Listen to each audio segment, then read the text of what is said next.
Thank you, Dr. Mace. Next, we are going to have a panel on real-world rainwater harvesting examples. If y'all could go ahead and start making your way up and just give us a couple of seconds to transition the stage so we can get that set up.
Yeah, and y'all can sit and present or stand and present, however you feel more comfortable. Oh, that's fine. Yeah, you can even walk. Yeah, you can even go out there and grab somebody by the shoulder if you want to. What do you think?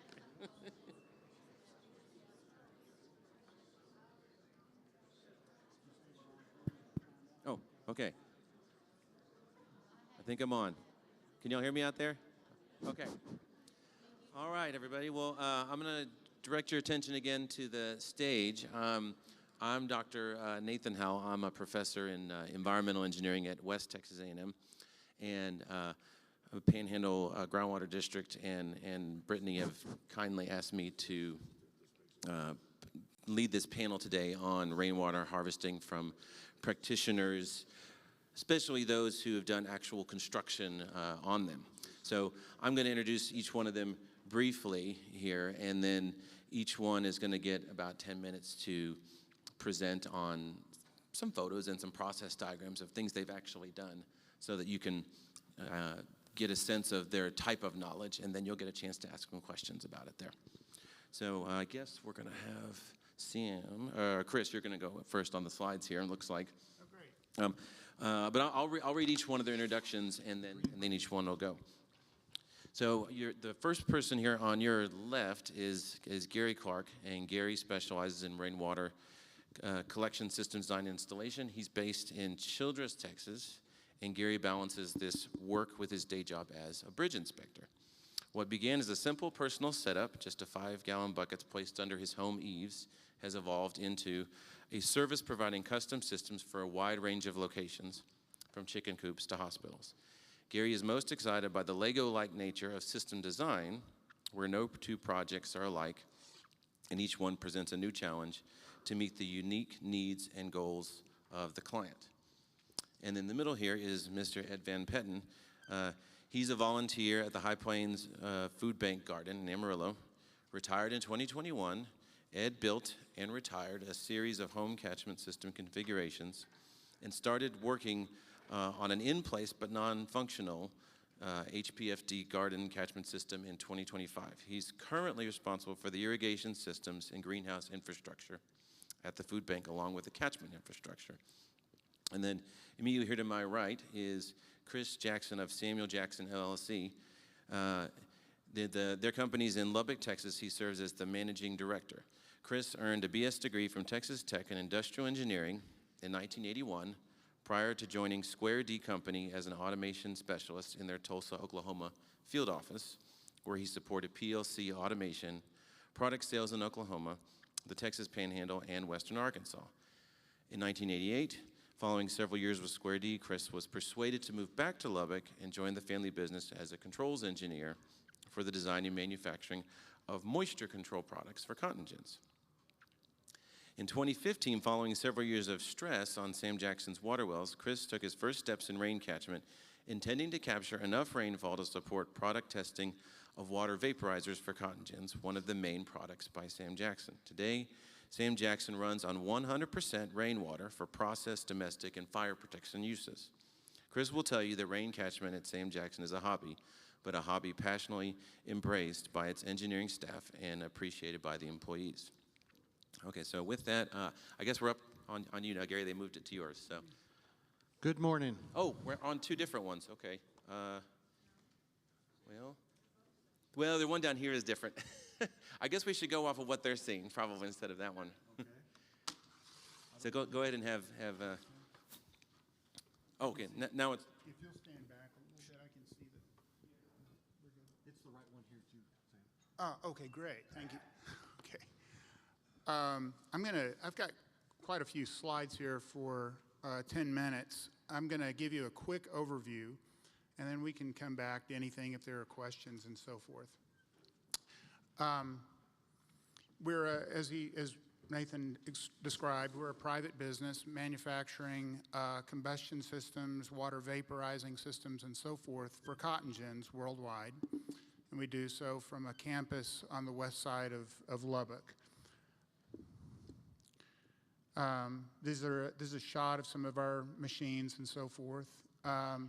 When you're vaporizing water, you're leaving whatever total dissolved solids are in that water in the machine. So we have a very vested interest in trying to get the highest quality water from the perspective of total dissolved solids that we can for, to keep happy customers.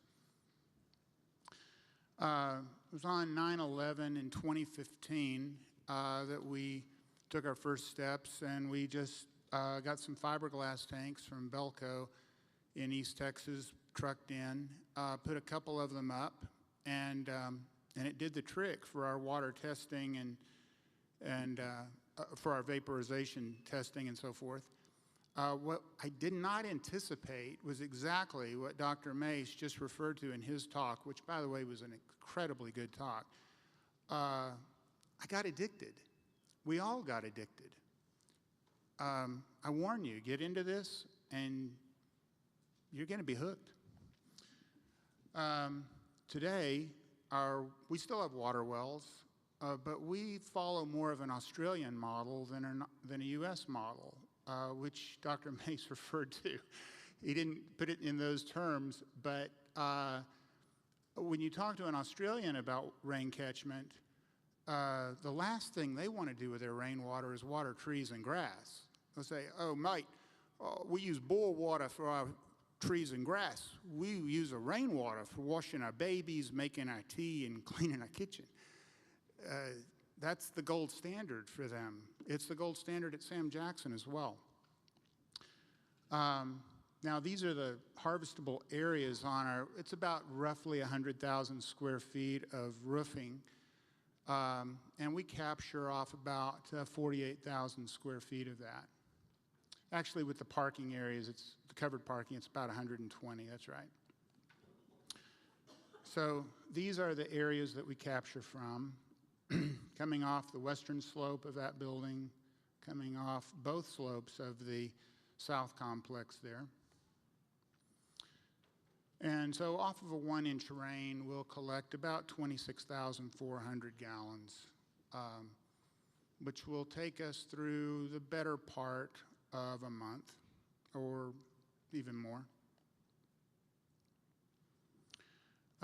Once the water goes off, if it's not captured by the tanks or it goes through the overflows, then it goes through a man-made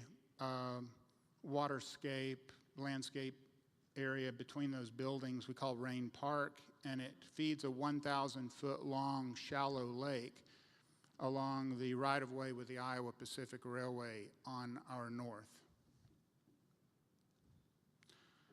There's 7 tanks. 6 of them are pictured here. These 6 are fiberglass tanks. Then there is a 7th, which is the Australian type that Dr. Mace was referring to. It's a Pioneer tank, and it actually holds 100,000 gallons. So the total system is about 190,000 gallons of capacity. We can come back to this. This is a diagram of the gravity flow and storage, and I fully agree with the earlier comments from Dr. Mace about liking to see my tanks. There's no way I'm going to go bury them. And so you talk about opportunity. When you see a heavy downpour coming down in Lubbock, Texas, in just a few minutes, less than 5 minutes, we're collecting enough water to take care of our operation for almost a month. Puts a whole new perspective on lost opportunity of a rainfall if you weren't capturing. This is a de-leafer, which I have taken out. We used them for a few years, but the only real benefit these gave to us were keeping birds from building nests in the piping there that we'd have to clear out. We found another way to address the bird issue with guards up in the guttering system to discourage them. And so our efficiency of capture has gone up again, having removed these. But in a very heavily treed area, you're going to need a de-leafer of some sort. This is a first flush tank. Notice how it's at the bottom of essentially a large P-trap. And so all of the dead raccoons, the bird poop, feathers, all the nasties off the roof that get washed off go into this, and then they get composted in there. It becomes a compost tea, which then fertilizes the plants in Rain Park.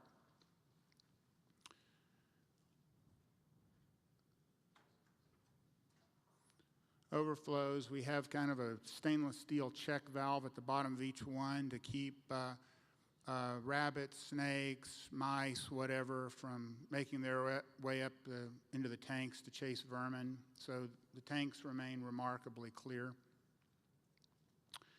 We do use, all of this water is potable. We have ozonation in each tank as a primary source of treatment, followed by 5-micron filters, followed by ultraviolet sanitrons. You hadn't lived till you've had some iced tea made from purified rainwater. It's absolutely astounding.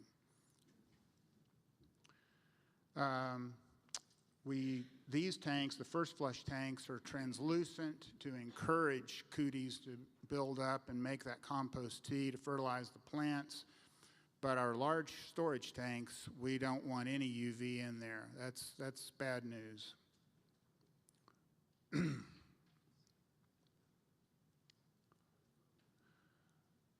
Okay, I covered that. From the ozonated tanks, it goes to the sanitron, the 5-micron, and then the sanitron.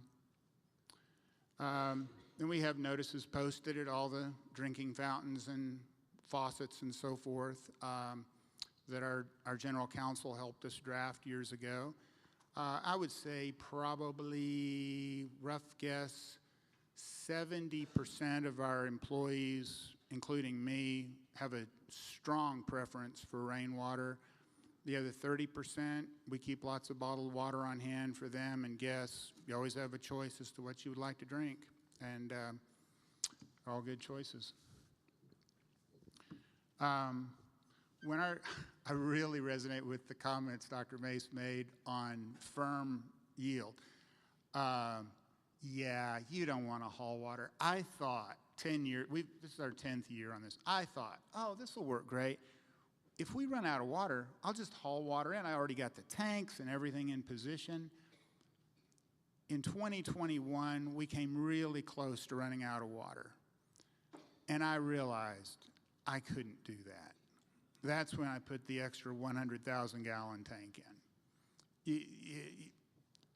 The addiction is permanent. You can't go back.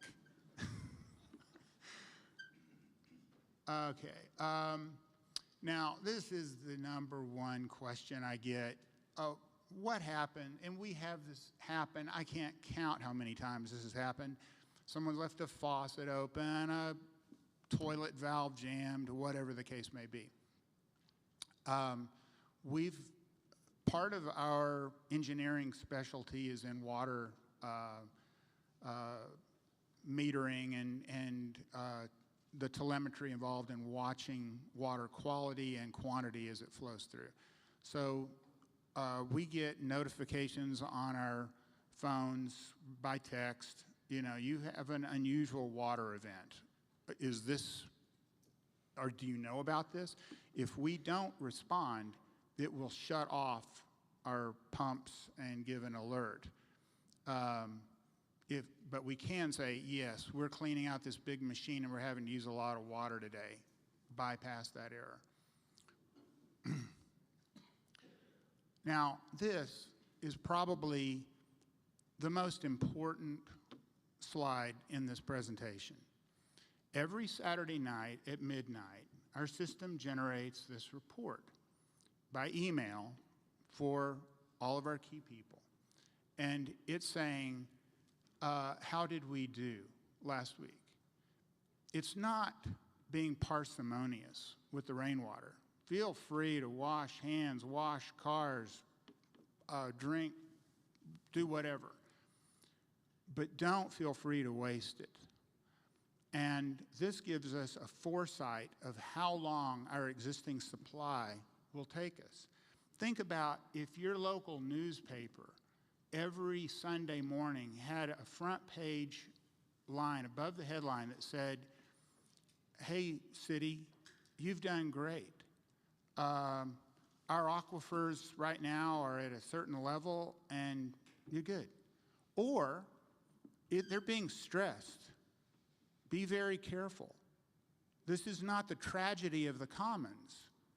This is the triumph of the commons, where you're all looking at something that impacts each one of you and your quality of life or quality of work, in our case. The sociological benefit of having this view and sharing it with those that are stakeholders, and if you take a drink of water, you're a stakeholder. It's critical, and it gives a whole new impetus to personal responsibility. So these are examples of notifications that we get and so forth if there's a problem. And as just a final word, I love living on the high plains. I love our sunsets. I love our droughts. I love our wet periods. But I think the thing I like the best is taking a drink of amazing water while I'm enjoying one of those sunsets in a very drought-prone region. It's a blessing.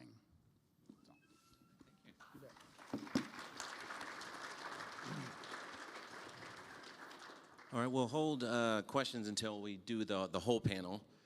So if y'all could bring up the next set there, and we'll see who's going to be presenting. Okay, looks like Gary, you're next. Yeah. Good morning. My name is Gary Clark. I'm from Childress. I'm going to be talking about the same fruit that these other guys that I'm following, but my fruit is a lot smaller scale. The examples given with all the equations and math involved and studies, that's impressive. in transparency, I've never done any of that. I started with just grassroots and an idea that when I saw this tank, this actual tank in Columbus, Texas, I was doing my day job and we went around the block and saw this thing and I thought, what the heck is that? We got out and walked around it and looked at it, and this is rainwater collection's been going on since man has been walking the earth. But this is the first time I had the seed was planted here like this. And so I started using 5-gallon buckets around the eave of the house, and I quickly realized I needed bigger buckets and more of them. I think you're going to hear from every one of us today. So far you have. This is addictive. It hurts my feelings to see a tank overflow. So currently I have 8,000 gallons of storage at my house in large poly tanks. I'm a designer and installer. I've called myself a designer and installer. I want to preface the design part. I go to your house. You call me up. I go to your house. We visit the site. We talk about your end use, what you want to use it for. I measure the eave. The eave height is a vital instrument in my design. I don't have, again, I don't have any college degrees or anything. I've just done this trial and error. I've taken some ARCSA classes. I've taken some classes from A&M extension offices, those types of self-taught type of stuff. So my design part isn't very academic per se. So I meet with the client. We talk about their end use, what they want it for, how much they think they would like. Again, I use the brief equation about using the size of the catchment area versus the size of the tank. That's about the only equation I use. And then I try to fit the biggest tank that the eave will allow and budget will allow. Budget is a huge thing at my level. When we're dealing with homeowners and stuff, the tank is the largest single part of the system, financially speaking. So budget sometimes determines the size of the tank also for what I do. Let's go through some of the, by the way, 10 minutes isn't enough. I was told this button was sensitive. There we go. So I listen to my clients, and I use my imagination on how to get the client what they want. This guy wanted a tank in his chicken coop. So we clogged up his downspouts and cut a hole in the middle of his gutter, went in the back side of the wall, and that one picture with the ladder in it, if you see down there at the ground, that's my overflow coming back outside from the tank. And the other picture is the inside of the chicken coop with the roost. And if you look down there, there's a happy camper in there. He's got water inside his building now, and he's crowing about it. And you can see the water coming into the top of the tank there, as well as the overflow going down into the ground. That's just an example of using your imagination and giving the client what they want. Here's another one. A client called me and said, hey, I've got this flooding problem up there where the tank is by the garage. That place, that area held water, and it would flood their garage and get into their basement. It was not a desirable situation for them. So they called me. We installed that tank, again, based on budget and size. And you know, I've heard, I'm like these other panelists. I want to see my tanks. I like my tanks in the yard. It's kind of like, look what I got, you know. But there are people who don't want to see them, and I get that. So these people were worried about a bigger tank in their front yard like this. So we went with a 500-gallon tank here, and then we dropped that overflow off and dug a ditch and cut it out to the curb. One of the things I did not consider here, because I'm a fly by the seat of my pants type of a guy, I never thought about any city codes or ordinances of dumping that water into the curb. Luckily, I live in a small community, and were no ordinances against that. But that was found out after the fact. That thing was already installed and, you know, a couple of years old before someone brought that to my attention. But yeah, we alleviated that family's problem with the water getting into their garage that way. This is an install at the hospital in Childress. It's long gone because they've built other buildings where this is at now. And this is a mirror image of the other side of the building. This is the building they stored their ambulances in, and they were using a whole bunch of city water to wash their ambulances with, and they wanted some tanks set up so that they could wash their ambulances when the tanks had water in them. So, and like I said, this is a mirror image of the backside. And again, my systems have the same thing everybody else has talked about: catchment area, conveyance system. Very simple first flush is the vertical piece below it, and that thing fills up, and then the cleaner water runs off into your tank.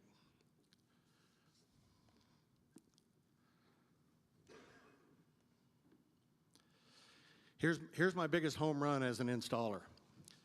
A little lady at the horticultural school at South Plains College in Lubbock called me and said, "Hey," because she saw me at a home show in Lubbock. I set up a bunch of tanks and was selling there, and so she wanted me to come, and met her at the site. She told me what she wanted, the size of the catchment area and the eave, all that.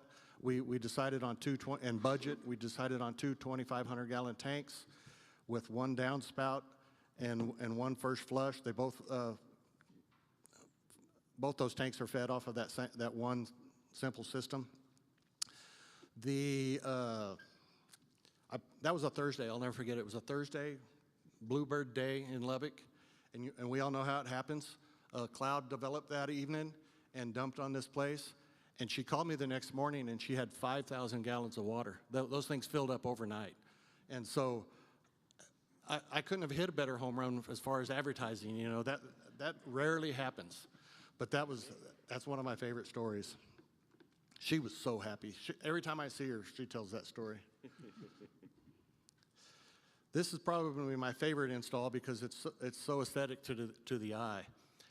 I personally would have put some sort of larger tanks here. She had the space there and all that, but there was something else going to happen here. This was one of my master gardener friends in Lubbock.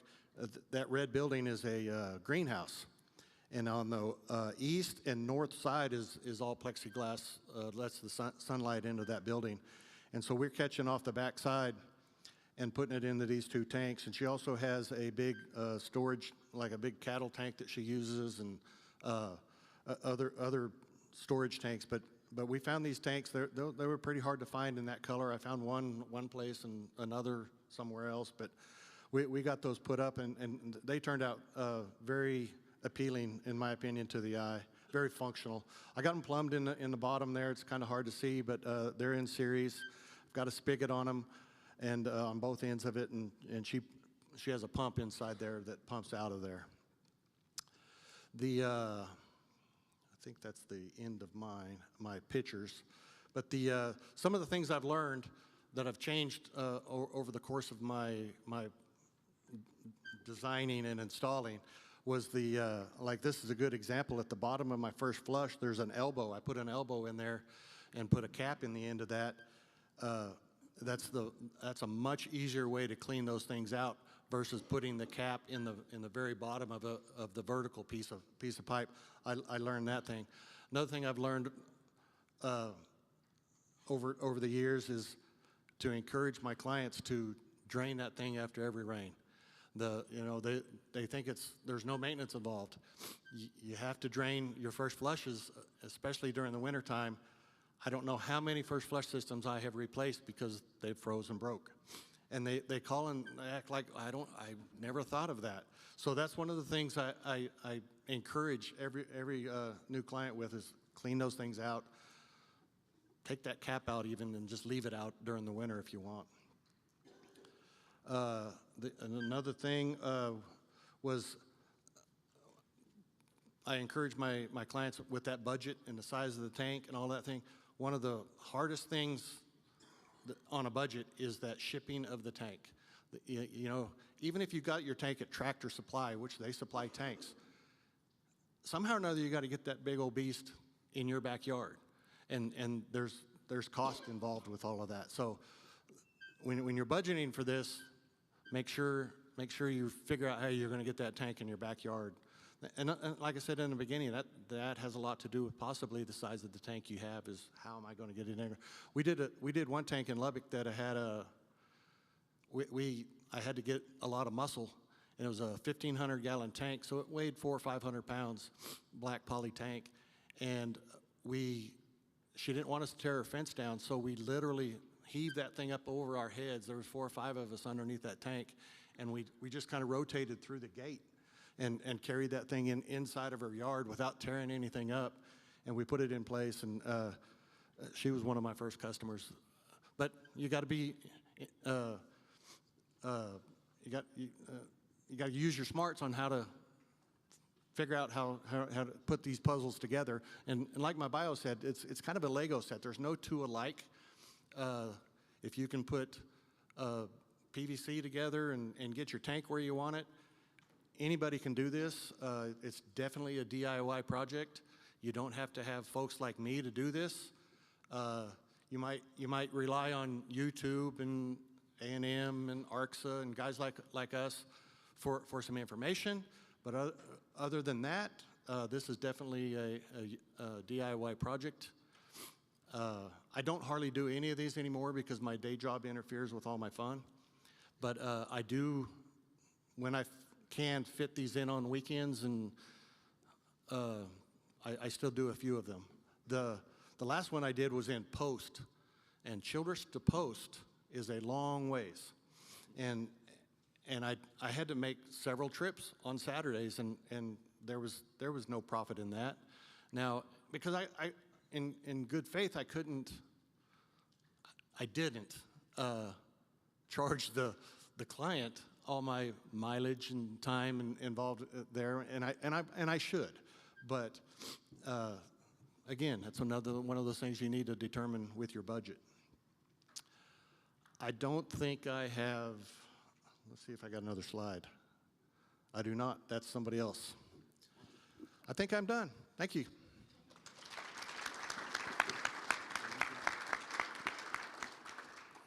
Hi, y'all. My name is Ed Van Petten. I work at the food bank in Amarillo. The system that we've got was originally installed in 2011, long before I arrived on the scene. Drained about 5,500 square feet of roof. There's a big warehouse sitting next to the garden area in the food bank, and it's about 11,500 feet, and they were draining half of it. I don't know exactly how to put it. The system wasn't very easy to maintain, and I showed up on the scene in 2023, and most of it was leaky and sort of non-functional, and it didn't collect much useful water. It took a year to fix that, to fix the holes and deal with the problems that it had, and now it works reasonably well, and was sort of supplying the water for about half of the acre and a half of garden where we grow stuff at the food bank. In 2025, we decided to add a pipe that runs all the way around the sides so that we could drain the whole 11,500 square feet of space. That made a 300-foot long collection pipe with 12 downspouts, for what it's worth. And that's the way it sits now. Let me change slides.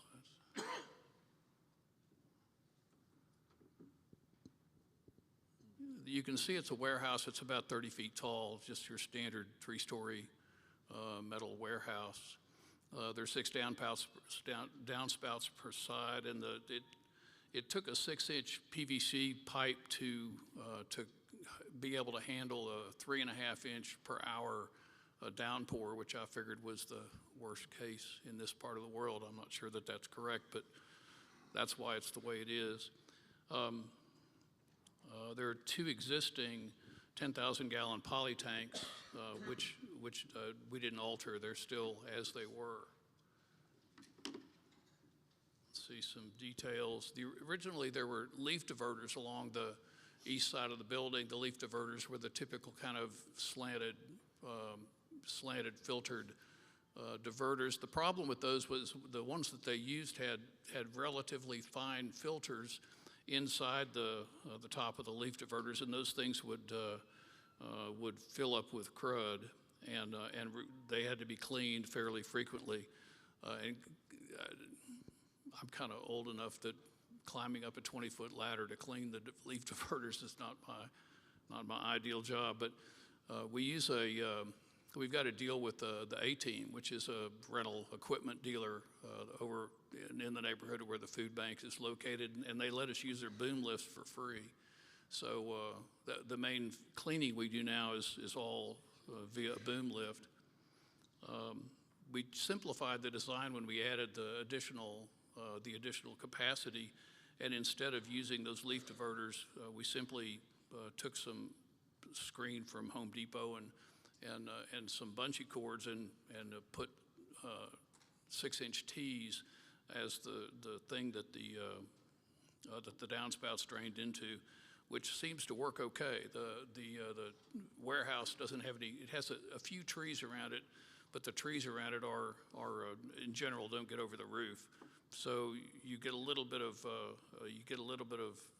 leaf debris and some bird nests and that kind of stuff, but it tends to just bounce off the filters, and it works okay. Let's see.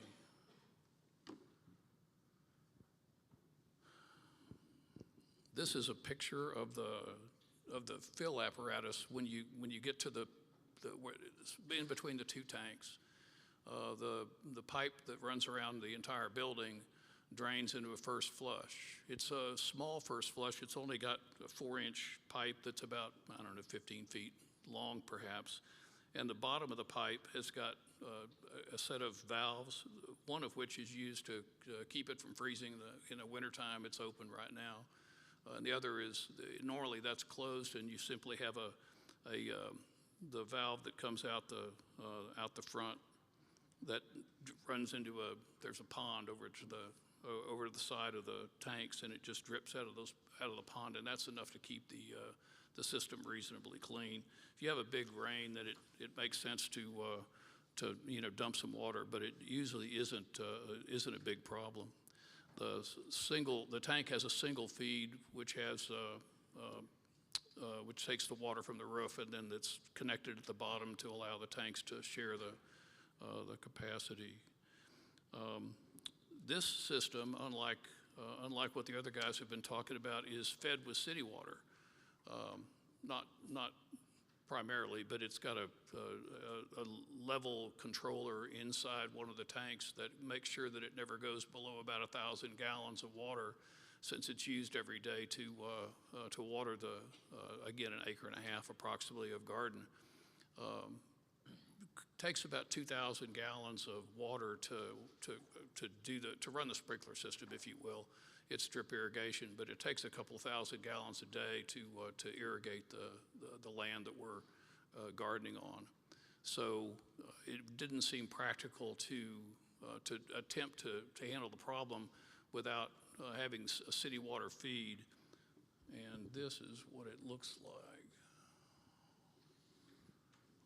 It's just an 1.5 inch pipe with a meter on it and an electric valve that turns it off and on when the water gets below 1,500 gallons or so in the tanks. Let's see. The calculation is to the volume of the tanks hold 20,000 gallons of water, and so if you had enough rain, to do all of the watering, it'd be good for 10 days. That's much more the rain than we get in Amarillo, of course. You get about 7,500 gallons per inch of water in the tanks. And it would be really surprising if it rained, sort of 3 inches a week. So we do use the city water pretty much all the time.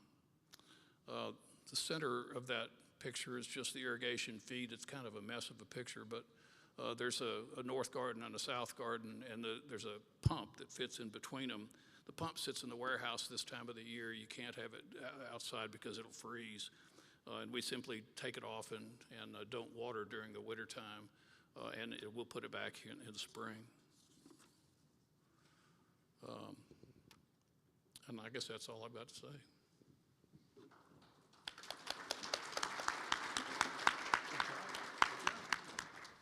Well, thank you to all of you. We have some time for questions here.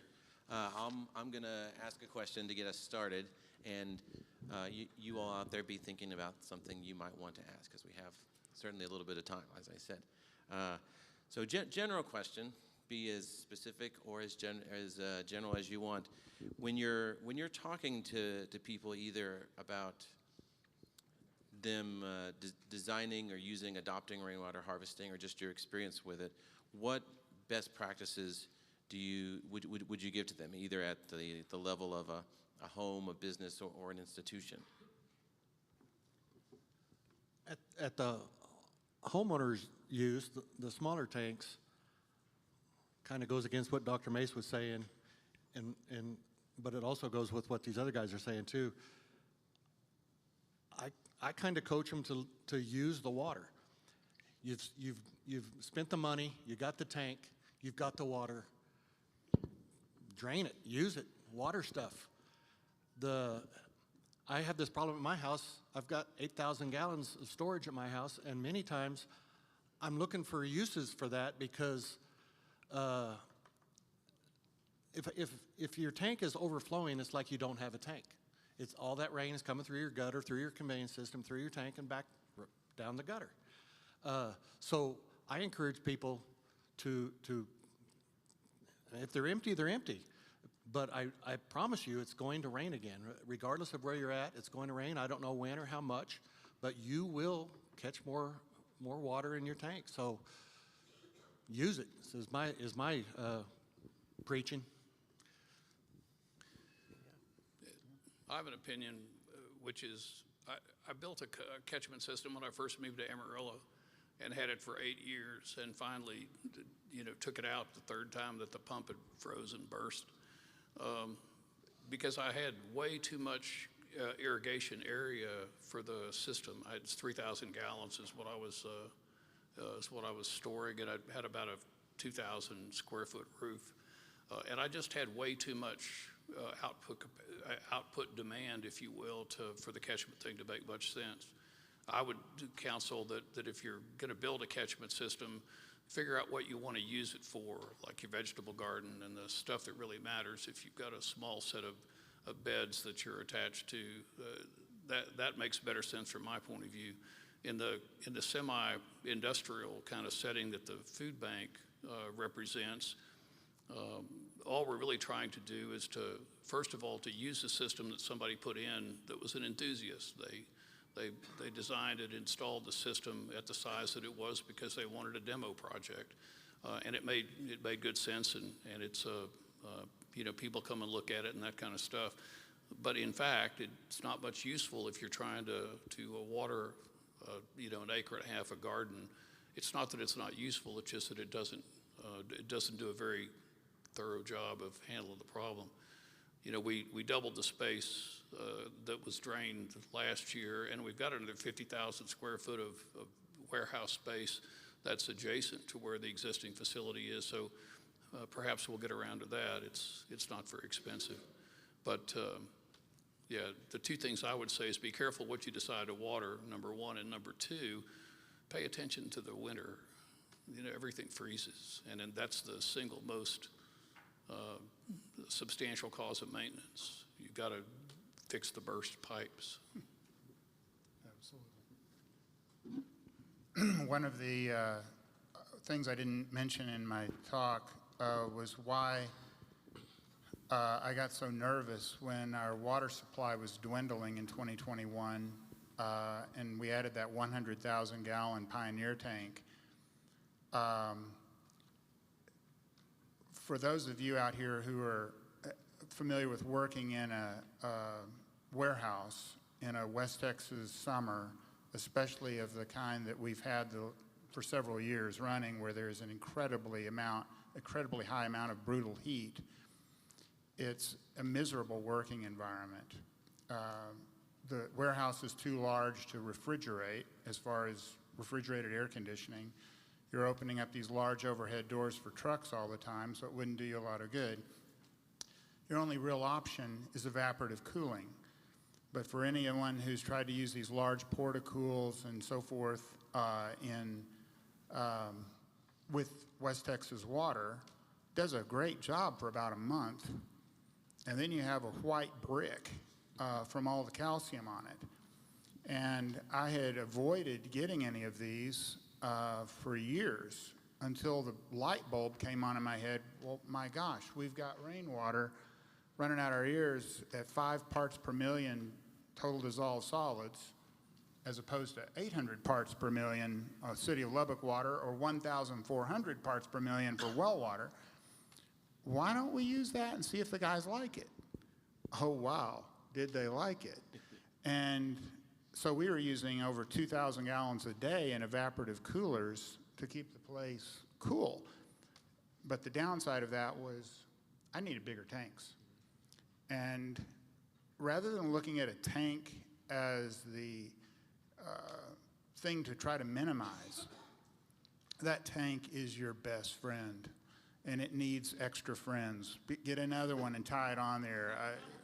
There's happiness in company. You'll like it. Okay, thanks, guys. Yeah, we have still another 10 minutes or so for questions. So this is your time if you've got something. Yes, ma'am. I'm trying to not be intimidated this because I'm a baby beginner rainwater harvester. But I found I got a rain barrel and it quickly filled up. And so I learned that a trash can will hold the same amount of water. And so I have a trash can. But can you explain what are the best kind of tanks or buckets, barrels to use? And can I still use that water from like a trash can? I mean, I know that there's petroleum products and all that I've read. But can you explain more about that? Like I said, when I started, I was using 5-gallon buckets, 5-gallon buckets of all colors. Sunshine is your enemy as far as algae growth and those types of things. So you saw in some of mine, I try to sell the black poly tanks because it allowed the less amount of sunlight into the tanks.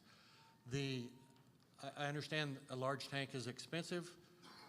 I encourage, if trash cans from Walmart or wherever is all you can buy, get them and fill them up. Use the water. Put a little spigot in the bottom of it. Just, you know, that's readily available. Those things are. There is no wrong way to do this, especially if you're just using it for outside use in your gardens and what have you. I had dogs in my backyard for a long time. We're dogless at the moment, but we had 2 water tanks in our yard. One of them was out of a rainwater bucket, and the other one was out of the city water. They refused to touch that city water. So even if you're watering your animals with it, get whatever bucket you can find that you can afford and use it and fill them up. That's what I encourage. You're on the right track. Like the rest of us, you're going to get more buckets. I see it in your future. I live in Amarillo, and the setback between the fence and my house happens to be 7 feet on both sides. And when I first, decided to put in a catchment system, 500-gallon tanks fit in about 4 feet of space. They'll fit in a pickup truck, which means I could, order them and somebody would deliver them to their warehouse and I could go pick them up one at a time, kind of thing. And you can put the tanks together with the pipes coming out the tanks underground so that the pipes don't freeze. And 500 gallons is enough to not have the tank itself freeze. If you put a sight glass on the outside of it, the sight glass will freeze because you can't have a small volume of water in a confined space where it's exposed to the cold in the wintertime and not have it freeze. The tank will not freeze. And as Gary said, I got green poly tanks that had an open top, and it never crossed my mind that having an open top meant that the sun was going to shine and turn it all to algae. So again, sunshine is your enemy.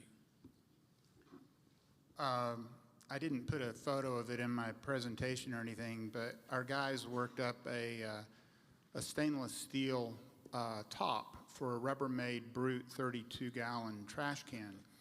And it has a light trap underneath it in stainless. So I actually use this at my home because we don't have room really for a rain catchment system there, and we really wish we did. And so I've got it under a downspout, and there's an angled, very smooth stainless steel mesh that not only filters the rainwater coming off the gutter, but self-cleans and works out really slick. I can't remember what our cost of fab was, but it was something like $60 or something. And if you're ever in Lubbock, swing by, and we'll be happy to hook you up with it. Just pick up a Rubbermaid 32-gallon, and then you don't have to worry about taking the cover off when it rains and then putting it back on to keep the sunlight from growing your algae. Other questions? Anyone? Oh, yes, ma'am.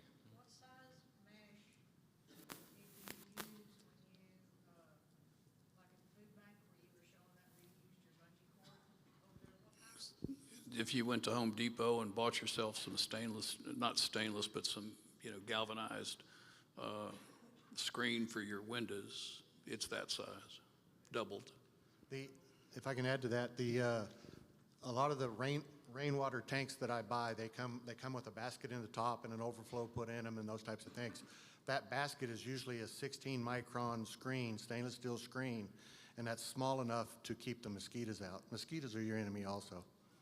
But it's 16 micron is, according to them, small enough to keep mosquitoes out. I don't have mosquitoes in mine, and that's what I have. But I also have some that have the stainless steel screen from Home Depot. I couldn't tell you what that size is, though. Oh, yes. Have you all ever had any assistance from the Panhandle groundwater? They actually give you some money to help you with your watering systems? Do you all know anything about that? I have heard of such programs. I know at one time, is the mayor still here? There was one time Amarillo had a program where they would give you credits on your water bill over time to help you pay for your tank. If you was to go spend $1,000 on a tank or whatever the number might be, and then you set that thing up and you're actually using that, well then the city would give you credits back on your water bill until your tank's paid for. Now I don't know if they still do that. I know Dr. Mace was talking about in that country south of us, the hill country, there's lots of programs like that where there is help to get a tank paid for and different methods. But it's out there, but I've never been a part of it. Our initial system was paid for by somebody gave it to us. I wasn't around then, so I don't know who gave it to us, but yes, it's not uncommon for in a situation like us, we're a nonprofit, for that sort of deal to work. And they let me deduct the cost of maintenance, and I pay for that myself just because it's a tax dodge. Speaking of taxes, in Texas, there is no sales tax on rainwater collection equipment and supplies. It's encouraged by the state. Okay, we have time for one more question if there's another one. Yes. I was looking into putting in the first flush, and I'm going to have 4 downspouts going into rainwater catchment barrels. So a small system. And the manufactured stuff I was finding was like $100 a pop for a first flush. Is there a cheaper, easier way to do the first flush so that you're not getting all that crud for the first part? The first flush systems I use are just a vertical piece of PVC, and with a sweep on it towards the top, and then the cleaner water goes off over into your tank. So, out of your downspout, there's 1,000 different products you can buy. $100 here, $100 there. Some of them are very expensive, elaborate moving pieces inside of it. Mine is just a straight piece of PVC with a cap in the bottom of it. And as that thing fills up and dumps your cleaner water into it, there's no moving parts. All you got, the simplicity in mine is the idea that you just clean the cap, pull the cap out and clean the thing out, put the cap back in, you're ready to go. That's probably your most affordable way to go. I think it was an A&M instruction where some college student did his thesis study on that turbulence at the top of that sweep, at the top of your first flush, and that water that moves, once it fills up, and that water moves around from the water coming in and then the water going out. And it was remarkable, the numbers he came up with on how efficient that system was, regardless of what was underneath it, whether it was moving parts or what, just a plain old piece of PVC, how much cleaner that water was going in there, even with that turbulence at the top of that at the sweeps location. So the simplest, most affordable way is probably just a straight piece of pipe. My experience was that the core problem that I had was that I wasn't willing to get up on a ladder with any regularity and clean the gutters out. So what I did was I hung rain chains on the gutters so I didn't have to clean those out. The leaves just went right on through. And then I put, again, in one case I used stainless steel mesh, but mesh covers to just to a PVC pipe, and strapped it down with a couple of screws. And that was sufficient to allow me to keep it clean. And the first flush then became not such a big deal. All right, well, I think we're out of time, so you'll have to thank our presenters again. And I'm sure you can find these gentlemen right after this if you want to ask them more questions. Thank you all very much. And I appreciate you asking that question. So the Panhandle Groundwater District, we do have a program for rainwater harvesting. It's 50 cents per gallon of storage on the tank. And so that information's on our website, or you can come by our booth and we can get you more information on that. So thank you.